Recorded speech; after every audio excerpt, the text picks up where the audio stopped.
Et demain, dimanche à 13h30, la fébrilité et l'euphorie sont attendues au Havre, d'où partiront les 42 bateaux de la Transat Jacques Vabre. Une course en solitaire, sur monocoque, sur multicoque, avec plusieurs modèles représentés pour un parcours de 10 000 km jusqu'à Itarai, dans le sud du Brésil. Nous sommes ce matin à 7h44 en duplex du Havre avec l'un des navigateurs de cette 12e édition. Bonjour François Gabard. Bonjour. Vainqueur de la route du Rhum l'an passé, du dernier Vendée Globe avec votre bateau IMOCA Massif. Vous dont le bateau, François, le Maxi Trimaran Massif, cette fois, fait déjà sensation au port. C'est l'un des plus étonnants. On dirait avec ses 3 coques une énorme araignée qui flotte comme ça sur l'eau. Bah oui, c'est vrai que c'est un super bateau, le Trimaran Massif. C'est un bateau tout neuf qui a été mis à l'eau cet été au mois d'août, qui vient d'être baptisé il y a quelques jours donc au Havre. C'est vrai qu'il attire l'œil, tout simplement parce que c'est probablement un des bateaux les plus récents. Aussi, je l'espère, un des bateaux les plus rapides. Moi, je suis très très fier de ce bateau-là, je le trouve superbe.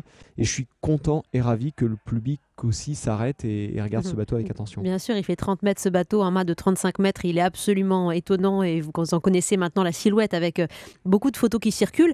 Vous êtes, on peut dire, un peu spécialiste monocoque puisque les courses que vous avez remportées, les régates, c'était sur des voiliers monocoques. Vous vous êtes lancé dans cette aventure du trimaran sur les conseils du navigateur, notamment Thomas Coville. Pour quelle raison, François Gabard ? C'est vrai que j'ai navigué ces dernières années en monocoque, mais je suis un éternel amoureux des multicoques. Depuis que je suis tout petit, même quand je navigue en Optimist, qui était certes un monocoque, j'avais la chance de naviguer en multicoque de sport à côté. J'ai fait une préparation olympique en Tornado, qui est un catamaran.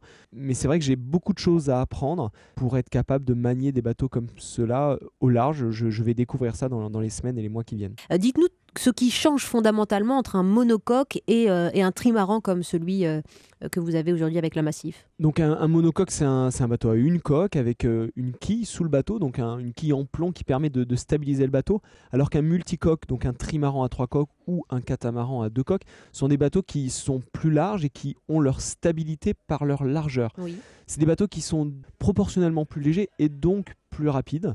La grande différence pour nous, c'est gérer cette vitesse, parce que les bateaux vont vite. J'adore la vitesse, donc ça tombe bien. Mais c'est vrai que les bateaux se comportent aussi différemment dans les vagues, dans le vent. Voilà, donc il faut reprendre ses repères, mais c'est vrai que c'est un challenge sportif pour moi qui est très intéressant, parce que j'aime bien découvrir, progresser, apprendre. Et là, j'ai la chance d'avoir plein de choses à apprendre là en ce moment. On sent cette soif d'apprentissage et vous êtes sur cette course en double, François, avec Pascal Bidégory, qui est très expérimenté lui sur multicoque. Il a skippé sur les plus grands multitrimarans du monde et il va vous apprendre beaucoup de choses justement. Vous disiez cette envie de vitesse avec ce bateau qui vous attend, qui est l'un des rares bateaux à pouvoir voler entre guillemets. Vous allez l'avoir, ce frisson, parce qu'il y aura des pointes à certaines allures où l'avion va quasiment sortir de l'eau.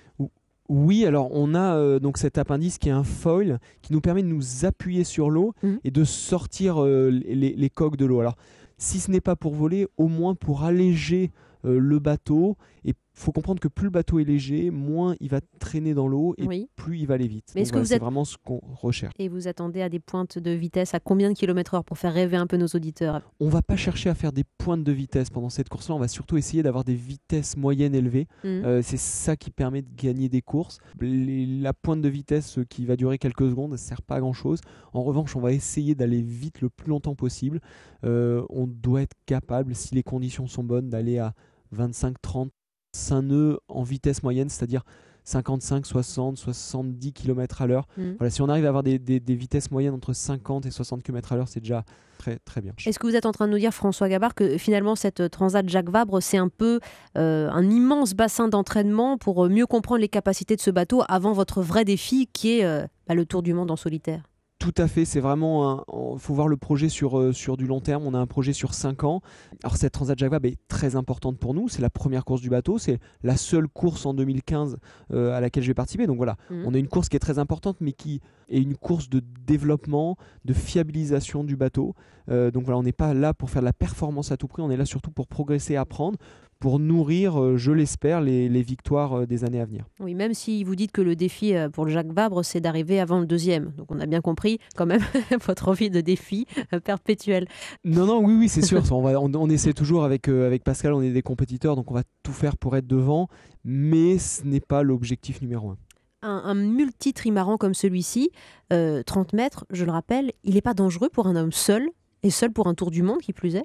Non, si on se prépare bien à naviguer sur un bateau comme ça, j'ai fait le Vendée Globe il y a 2 ans, c'est évidemment, il y a un risque en faisant un Vendée Globe, quand on fait un tour du monde, même sur un monocoque, c'est pas quelque chose d'anodin. Mais si on s'y prépare bien, je pense qu'on peut minimiser ce risque et le rendre acceptable. Quand on vous voit cavaler d'une coque à l'autre sur les filets en passant sur votre immense multitrimaran, est-ce que, évidemment, on comprend cette euphorie, mais on a peur aussi un peu pour vous, même si vous nous dites que c'est sécurisé. Vous êtes harnaché, vous êtes attaché, François Gabard? Bien sûr, je m'accroche sur le trimaran. Encore plus si, comme vous le dites, je cours sur le trampoline, si on doit se déplacer, si on sort de la cellule de vie, de la cellule du cockpit. Comment la météo s'annonce pour les premiers jours de la Transat Jacques Vabre, puisque c'est demain le départ 13h30, François? Demain, les conditions sont très favorables. On a du soleil et du vent plutôt faible. Donc pour partir du Havre, on a des conditions optimales. En revanche, on a un gros coup de vent qui arrive dès après-demain, lundi, avec du vent fort, mais surtout le vent, on arrive à peu près à le gérer, surtout des vagues assez énormes. On parle de vagues d'une dizaine de mètres. Voilà. C'est des conditions qui sont pas favorables. Clairement, on a un début de Transat Jacques Vabre Oui. assez sportif et avec beaucoup de vagues. Avec l'essentiel aussi d'arriver avec un bateau qui ne subit aucun dommage pendant cette traversée, j'imagine. Aucun dommage, ça serait peut-être présomptueux. Notre objectif, c'est d'avoir le moins d'avaries possible, évidemment, ou en tout cas des petites avaries qu'on arrive à réparer à bord du bateau sans être obligé de ralentir ou de s'arrêter. Oui, et sentir cette grosse bête justement qui va vous accompagner, ce bateau maxi trimaran massif avec votre skipper en double Pascal Bidigori. Merci beaucoup François et merci à Corinne Boulou de nous accompagner avec son expertise de la voile. Elle était à vos côtés au Havre, elle nous a permis de dialoguer ce matin pour nos auditeurs sur Europe. Merci. Juste après la pause, le billet d'Hervé Chabalier qui a